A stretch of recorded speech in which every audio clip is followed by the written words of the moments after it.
सुरेन जी, औरत को हमेशा कमज़ोर औरत कहा जाता है।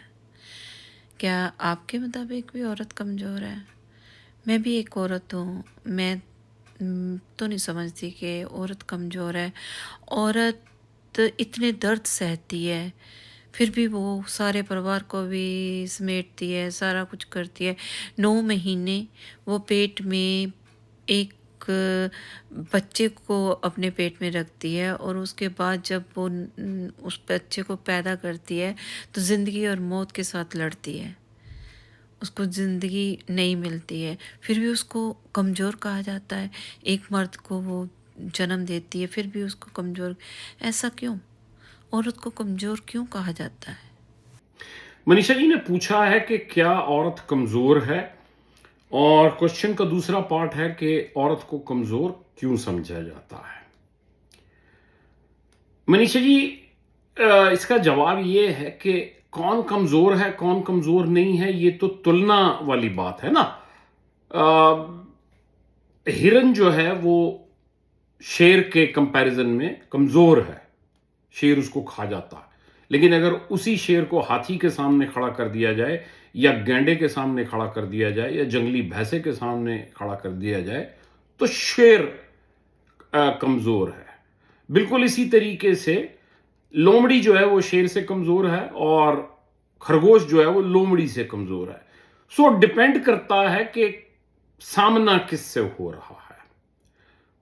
दूसरी बात यह है कि आप कमजोर हैं या नहीं हैं, यह तो आपने तय करना है।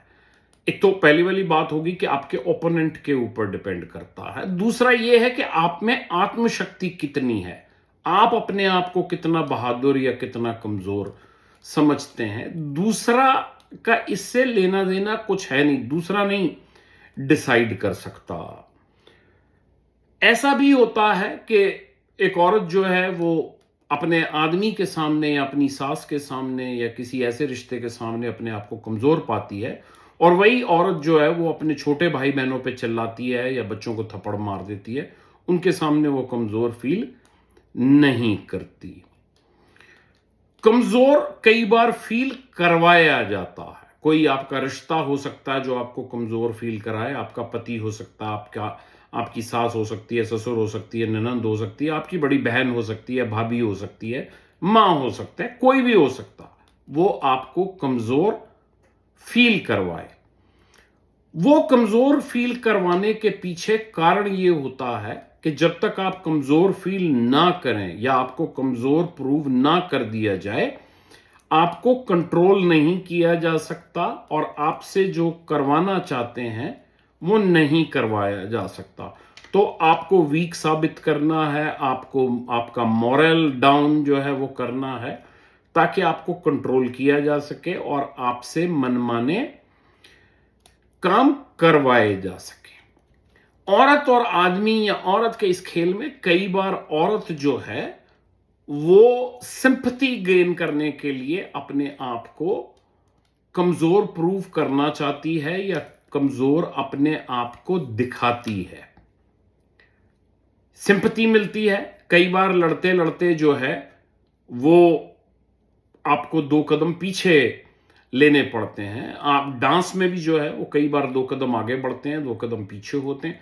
तो पीछे हटने का मतलब कमजोरी तो नहीं होती, पर कई बार जो है वो सिंपैथी गेन करने के लिए, या उस मूवमेंट को जीतने के लिए, या उस मूवमेंट को अपने फेवर में टर्न करने के लिए विक्टिम कार्ड खेलना पड़ता है, और खेल लिया जाता है। एक ही शख्स, एक ही औरत किसी मूवमेंट में अपने आप को कमजोर भी फील कर सकती है, और किसी और मूवमेंट में आपको अपने आप को स्ट्रांग भी फील कर सकती है। तो बहुत कुछ डिपेंड करता है मूवमेंट्स के ऊपर, एनवायरनमेंट के ऊपर, जरूरत के ऊपर। कई बार औरत बच्चे के लिए लड़ पड़ती है, अपने लिए मार खा लेती है, लेकिन बच्चों के लिए भिड़ जाती है जिंदगी से। सो बहुत सारे फैक्टर हैं। वैसे अगर इन जनरल देखा जाए तो ना तो कोई स्ट्रांग है और ना कोई वीक है। टाइम टाइम की बात है, मौके मौके की बात है। अपने आप को कमजोर ना होने दें, यही जिंदगी की कुंजी है। Thank you.